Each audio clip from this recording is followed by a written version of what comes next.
Welcome to Game Day at Airborne. I'm Lexi Blair, and I will be your commentator for today's pregame show. We have an exciting lineup of team interviews to hear the success of this Airborne team that is celebrating 20 years. Let's get things kicked off with an interview we took earlier this week with our Airborne head coach, Pastor Kevin Green.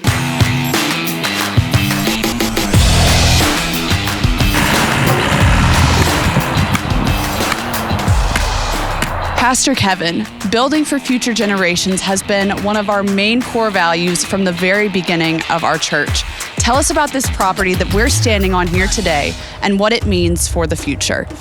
Well, we have 34 acres here on our site, and it extends all the way out to the interstate. We are on our third building project here, and what we're staking out is the Alpha Center. We had this vision to build it 2 years ago, and it was much smaller then, and through the process of taking time for the permits and everything, the Lord spoke to us and said, start a Christian school. Well, that was pretty exciting, and the Alpha Center went from 10,000 square feet to 27,000 square feet. And now we have a full-size high school gymnasium, and it's got bleachers and everything in it. And then we have 9 classrooms, and that will be able to house over 150 students in this building. We have a lounge that has a feature glass wall in it. The kids are just gonna love the lounge. And we have a concession stand, and it's just really a very exciting building. And you know, 20 years ago, we put the first stake into the ground to start our church, and here we are 20 years later, still building for future generations and still putting the stakes in the ground. Wow, what an incredible vision for 2023. Thank you so much, Pastor Kevin, for sharing today, and I look forward to talking to you again live on Game Day. Wow, isn't it so exciting just to see what is in store for the future generations? Speaking of, we are going to go live right now in Airborne Kids with today's sideline reporter, Jordan Canby, and our children's pastor, Heather Keith. You can't deny there's always so much energy here in Airborne Kids, not just on a game day, but every single Sunday. Pastor Heather, it's clear that there's something special about the kids here at Airborne Kids. Could you give us a little insight on what the exact mission here it is at Airborne Church and what it looks like on a Sunday service? Thanks, Jordan. Our core value here at Airborne Church is building for future generations. In Psalms 87:4, it says, we're not keeping this to ourselves. We're passing it on to the next generation. And that's exactly what you'll see in our kids ministry. In our 2s to pre-K, we start teaching them the scriptures. We take them into Ollie's Treehouse where they have worship. They learn the Bible lesson. They come back to their classrooms and do activities that brings the Bible alive in a fun way. And then in our kindergarten through 5th grade classes, we take them a little deeper. We take them into worship where they can be consumed by God's presence. We take them back into their classrooms where they watch a lesson, and then they go into small group discussions and they start learning about people in the Bible that they can relate to. But all of our Airborne Kids know that Jesus is their friend forever. Well, thank you, Pastor Heather, for that special inside scoop on Airborne Kids. And hey, Airborne Kids, can we make some noise? Yeah.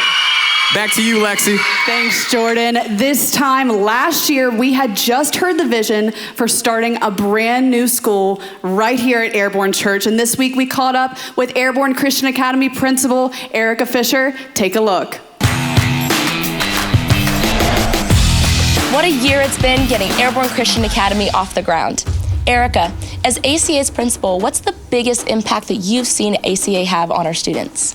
So this year has been so exciting. Our kids are thriving and growing in their Christian faith. Their relationship with God is getting stronger and stronger every day, and it is so exciting to be part of this.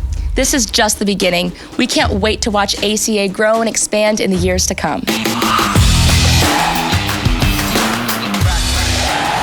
We have been hearing a lot about Airborne's commitment to building for future generations this morning, and I'm here with Airborne's community liaison, Mary Beth Blair. One of the things this Airborne team does really well is crossing paths with the community. Tell us about some of the things that Airborne has been doing, Mary Beth. Yes. As Lexi said, from day one, 20 years ago, it's always been our vision at Airborne to cross paths with the community, whether it's in education, recreation, spiritually, business, or the arts. We believe that God provided this 34 acres of destiny for all of that, beyond a Sunday morning, to use this property in unique ways for our community. So it's interesting, although we all see this today as the house, the structure is what houses Airborne Church, it's actually home to so many other things in our community. Proms, graduations, recitals, business expos. The Berkeley County Schools bus drivers use this for training. Heck, we are the home for the Miss West Virginia competition. Not to mention, we are also now the home to a Christian school. So what we believe in this, as we cross paths with the community, there are thousands of people who come through our doors every year that otherwise may never step foot in a church building. And what we believe is that seeds are sown, they're planted, whether they realize it or not.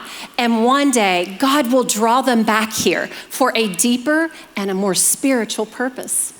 That's amazing. It's so awesome hearing how Airborne really does host so many community events, and that's what we like to call architectural evangelism. And one of the other things that Airborne does so well is our technology. And right now, we're gonna go back to our sideline reporter up in the tech booth with our technology pastor, Jordan. Lexi, we are up here in the tech booth where there are a lot of moving pieces on a Sunday morning. Pastor Allen, how exactly has technology evolved specifically here at Airborne over the last 20 years?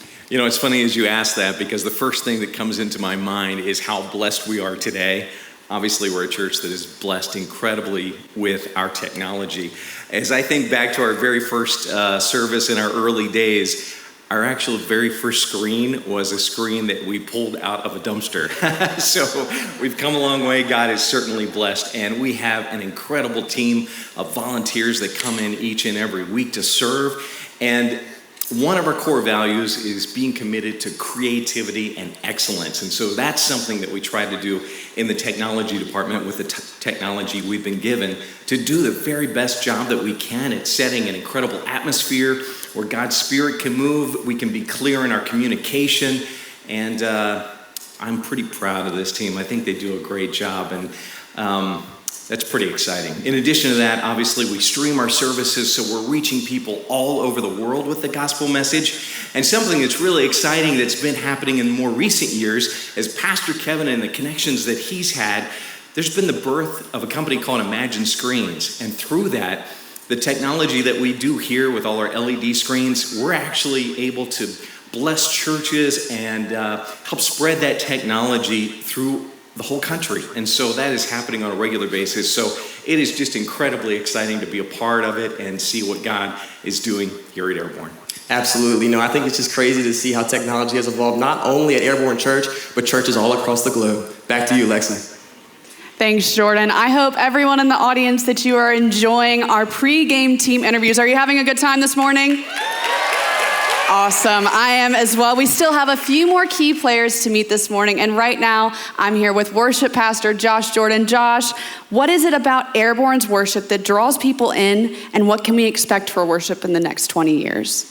Yeah, I believe that it's just the presence of God that's in this place that actually draws people and attracts people to us. I can remember from day one that our church was for creating an atmosphere that is for freedom in our worship. And even back then, it was something that attracted a lot of people to us, because that style of worship wasn't something that was common in this area at that time.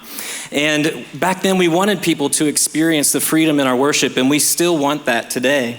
We serve a creative and an excellent God, and we want our worship to actually display those attributes of God. Our God, he's not dead, he is alive.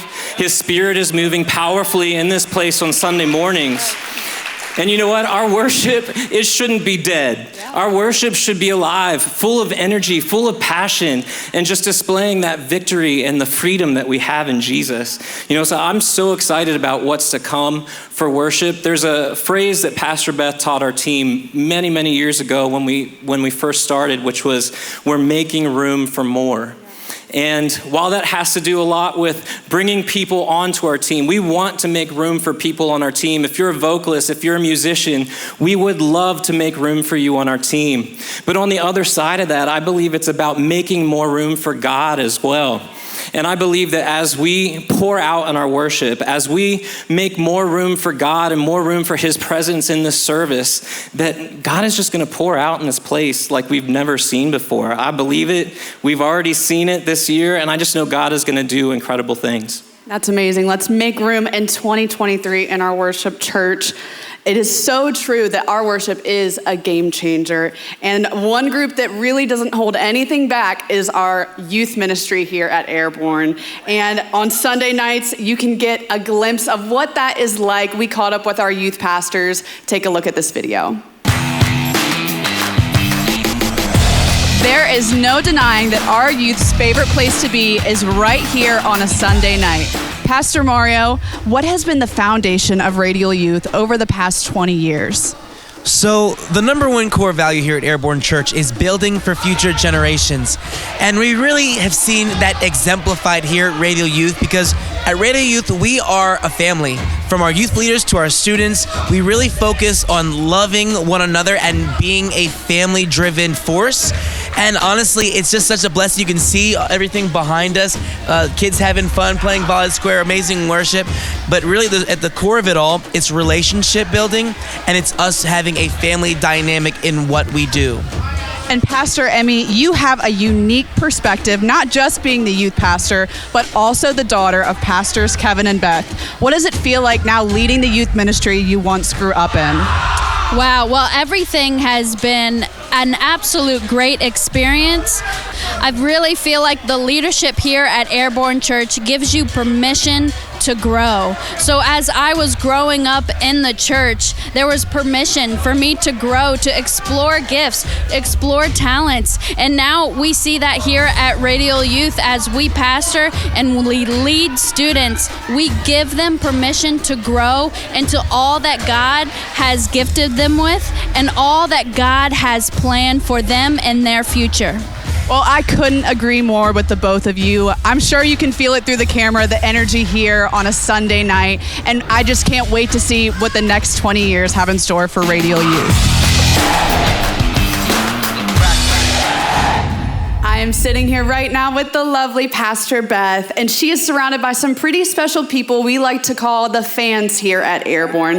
Pastor Beth, can you tell us a little more about the fans and how they've impacted Airborne over the past 20 years and the significant role they play? Listen, Airborne Church has had for 20 years some of the best, most devoted fans. And Lexi, they're more than fans. They're the 12th man on the team. I'm talking about every person that ever caught the vision in their heart and ran with it. Those who huddle up here every Sunday, week after week. Those who serve the vision. Those who support the vision financially. And those who lift up the team through prayer, encouragement, and cheering us on. Airborne fans are some of the most loyal, amazing, supportive, passionate, hardworking, fantastic people I have ever known. They have played a significant role as we accomplish every single goal throughout this journey, and we could not do it without you guys. Yes, that is so true, Pastor Beth. All right, folks, I've had such a fun time today getting to interview some of the teams here at Airborne, but it is time for our game day wrap-up back at the stage with Pastor Kevin. So let's make some noise for our head coach. Well, I hope you've really been enjoying everything that's happening here today. It's more than exciting. It's a church that is just full of life, full of energy, and we know that is our excitement for this life that we live as we follow Jesus. I just think of so many scriptures that that Jesus himself wanted to make sure that we walked in abundant life and more than abundant life. Our joy, our expression as his people should be greater than that of any expression that is on the face of the planet. So if you ever thought, oh, should we be doing all this stuff in church? And I mean, drum lines and dancing, and we should have a greater expression of joy and celebration than any other person that walks on the planet Earth. I know that the joy of the Lord is in this place. It's in us. It was in our guitar player this morning. His name's Aiden. He's one of our new guitar players. The dude can really rip. And the other thing that I noticed this morning, he was wearing number 12. Brady. He had Brady's shirt on. And I just want us to all, we all know that he retired. So could we just take a moment of silence to honor my favorite quarterback of all time? Hey, talk about making room for more. Now that he's gone, it gives opportunity for other people to do what he's done. So I'm proud of him for doing that. Well, let's move away from that. Not everybody feels the same. Tonight, is it red? Is it green? Yeah, I guess it's got to be green. I don't really care, but I'm coming. I love football, and tonight I expect an amazing game. The two great football teams, but I believe it's going to be the Eagles by 3. And if you don't agree with that, you can place your bets back at the sound booth. I plan on making some money tonight. Just kidding. Just kidding. All right? Just kidding. Psalms 9, the real stuff. And verse 1. I will give thanks to you, Lord, with all my heart. I will tell of all your wonderful deeds. The journey of the church over the last 20 years has been filled with so many awe-inspiring moments, miracles, things that if God wasn't in it, it just wouldn't have happened. And when I think of those, I want to tell you so many of them. And next week, I'm going to tell you a few of them. But I want to tell you one of them right now because I think this was really important in getting the church started. Because when God called Beth and I to be pastors, we were like, whoa, that's not what we thought he was going to do with us, God. But he made it very clear that he was calling us into the ministry to start a church. And so the first thing that we had to do is we had to go find a building.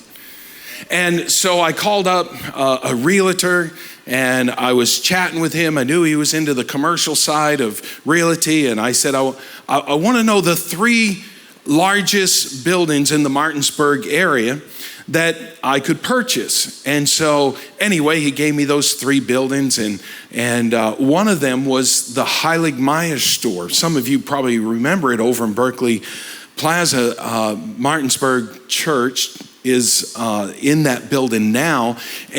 But we were going to look at the building, and the minute we laid hands on it, and we just began to pray to really sense, God, is this you? Because I'd already been to a couple other places and I could tell, no, this is not it.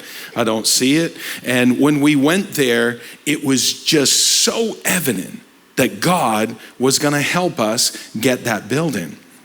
And so we had to negotiate a contract, and they were asking $900,000 for it. I offered them $500,000 to see where they were at, and they came down to $700,000, I think it was. And I told them I was still at $500,000, so they came down to $650,000, and I said, well, I'm still at $500,000. So they came down to $560,000. They said, don't make another offer. Cool, we're good. I mean, 560 was a whole lot better than 900. And so anyway, we we signed the contracts, and we had a week to get the deposit in. The deposit was $20,000, and then we had the opportunity of about 2 months, I think it was, to go to our bank and secure the financing. And at that time, we had put our airstrip up for sale. I had a contract on that. We were going to sell that. We were going to make about $600,000. And so we could buy this building because that's what we wanted to do. We wanted to trade our dream of having a runway for God's dream for a church and put him first and then just see what God would do with that. And so anyway, by Friday, we need to have this $20,000. And so I was like, no problem. I go to the bank and they know we're selling our runway. We got money coming. And I said, hey, I need $20,000 really quick by Friday at noontime, or we're going to lose this contract. And they said, well, we can't turn around anything that quick. Our board doesn't even meet that quick. We can't make that happen. And so after talking to them a couple days about that, I realized it really wasn't going to happen. And so we didn't quite have $20,000. And so I went to another bank, then I went to another bank, and then I went to a friend, then I went to another friend, and again, I started a church. Yeah, I don't think I want to put $20,000 down on that. And so we just kept striking out. And Friday morning came, and my lawyer, Dave Pilley, calls me up, and he says, hey, we just got word from the people that own this building that you've defaulted on your contract and they're going to give it to the backup contract. Well, I knew the backup contract was for about a couple $100,000 more. They were doing everything they could to get out of the contract with us. And I said, but God, I know, I felt and I sensed that this is where we are going to start.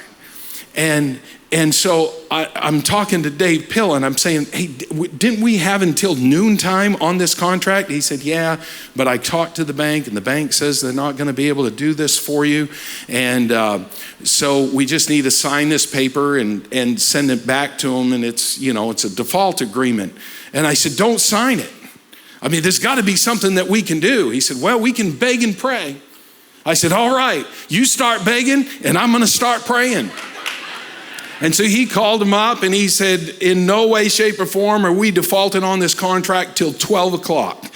So he said, what you have faxed to us, that is no good until 12 o'clock. We're still pursuing the building and we'll have the money to you by 12 o'clock. Because I told him, I said, I'm going to have that money by 12 o'clock.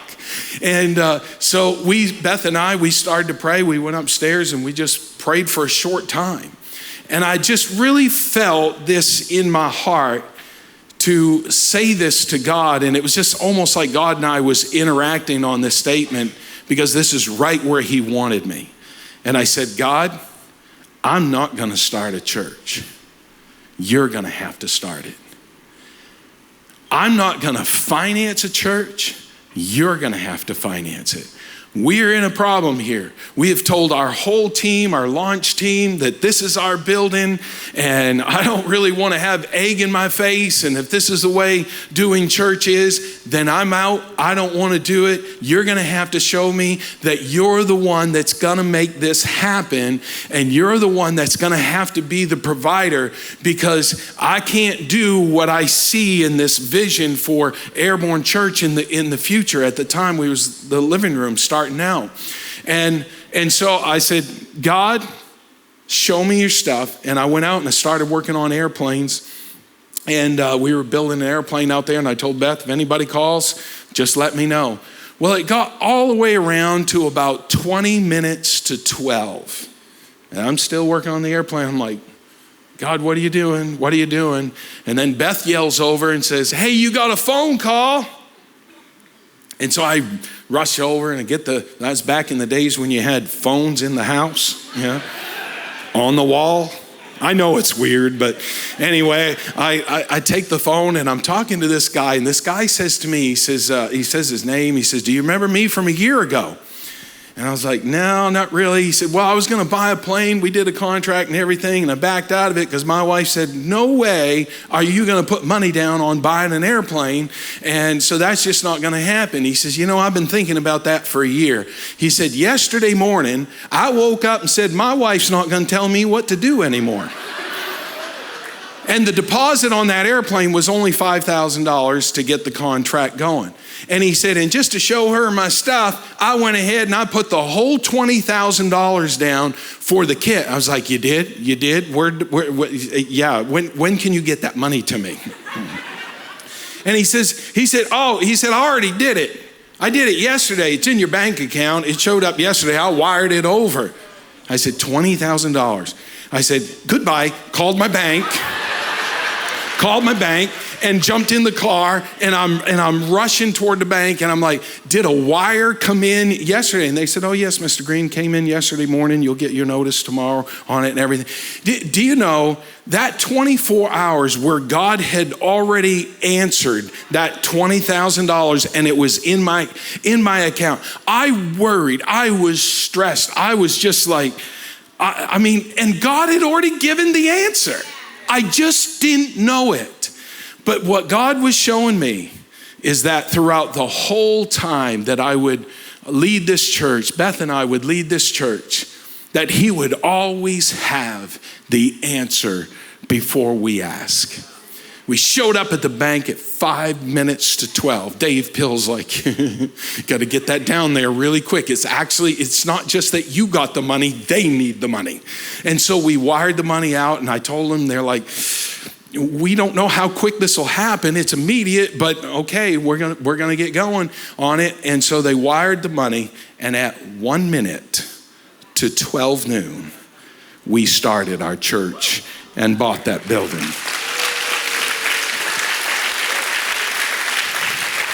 And it's story after story after story like that God says, I've already answered. You know, when I think about this Alpha Center out here, and I'll give you really clear detail next week, and I want to give all that away this week. We've been having meetings with our leadership in the church, and I want to make sure that all that happens with them first, before we end up talking to the church. But so many good things are happening with that building out there. But when it went from 10,000 to 27,000 square feet, and everybody's on board because it's building for future generations. Anytime it looks like building for future generations, it's God. Because that's what he's called us to do. And so, we're looking at that, but the numbers have greatly escalated. But I still believe that God has everything that we need. And you're going to hear a really good story next week as we talk about building for future generations. By the way, next week in the service, don't miss it, in the service, while I'm speaking, I'll speak for a short time, and then we are going to go outside and we're going to have a groundbreaking out there, and we're just going to declare that this thing is going to happen this year, and that building's going to come out of the ground, and I just know that God has already given the answer. He's already provided, and it's up to us to have the faith to find out exactly what God is doing in this time and in this season of our church. So don't miss next week. Next week is going to be really exciting. Then we'll come back in here to the auditorium before we dismiss, and you can get your children. And then we're actually going to have a groundbreaking for our children's department. Okay, that's going to happen at another time. I can't remember if it's the week after, or 2 weeks after, or 3 weeks after.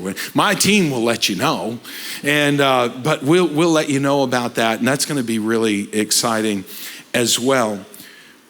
But I just want you to know that Beth and I, we have been following God all these years. We've been following his voice. We have been following his hand on our hearts. And every step that we take, we don't dare take a step without him. We say, God, we need your guidance. We've learned a lot of things over the years, and we've gotten better at this than what we were, when we started. But it still takes God to do the amazing things that we see happen every week here at Airborne. When I think of the influence that God has given us in our community, and I think of all the teenagers and young people that come into this building for events that are not like Sunday morning church, their proms and their conferences, their graduations, their homecomings, their all kinds of things that that we do here, about 10,000 people plus that'll pass through our building in the course of a year. And I think all those people, sooner or later, those young people one day are going to need a pastor for either the best moment of their life or the worst moment of their life. Sooner or later, everybody looks to a church for something. And when they do, I want them to look back and say, well, hey, the only influence I've ever had on my life was that church that invited us in for the prom, that invited us in for Miss West Virginia, that invited us in. It may be a mom or a dad. I drove bus, and the only church I ever knew was the church that invited us in to have our yearly conference that they have. It happens all week long here. They fill the whole building. Sooner or later, people come back to the well, and the only real well in people's lives is the water that Jesus gives. People try all kinds of different water.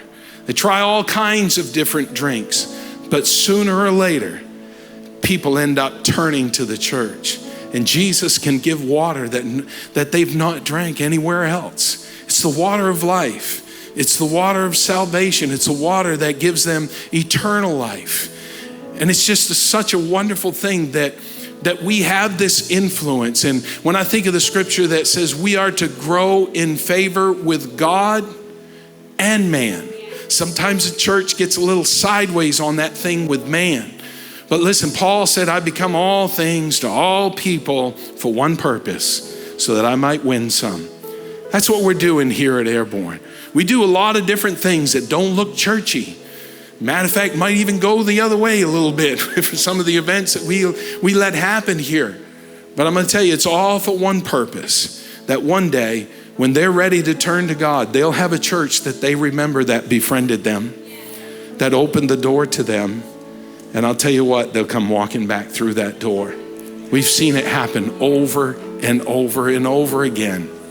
One awe-inspiring story after another. Whole families walking through the door, giving their life to Jesus. I could tell you so many, I could just go on and on about stories of people giving their life to Jesus through our kindness, our acts of kindness to this community and how we've connected with people. That's something to celebrate. Building for future generations. You hear it all the time. And why do people keep giving to it? Why do people keep coming and being a part of it? Because they've seen 20 years of not only the faithfulness of God, but the faithfulness of God's people trusting in God and staying true to that vision.